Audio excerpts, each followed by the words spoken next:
మాకు ఆ ప్రిన్సిపాల్ వద్దు, వెంటనే సస్పెండ్ చేయాలి అంటూ డిమాండ్ చేస్తూ దాదాపు 20 కిలోమీటర్ల మేర పాదయాత్రగా వెళ్లి కలెక్టరేట్ను ముట్టడించారు జోగులాంబ గద్వాల జిల్లా ఎర్రవల్లి మండలంలోని రెసిడెన్షియల్ పాఠశాల విద్యార్థులు. గద్వాల జిల్లా కలెక్టర్ కార్యాలయానికి 100 మందికి పైగా పాదయాత్రగా వెళ్లారు.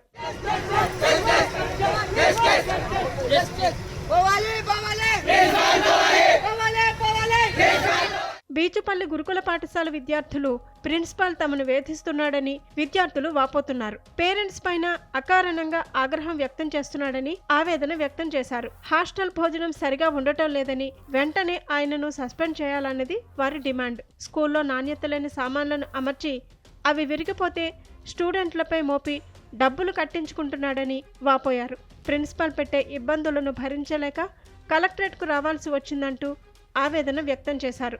అనంతరం కలెక్టర్ ఛాంబర్లో స్టూడెంట్ ప్రతినిధులతో కలెక్టర్ చర్చలు జరిపారు. స్టూడెంట్లను సమస్యలు అడిగి తెలుసుకున్నారు.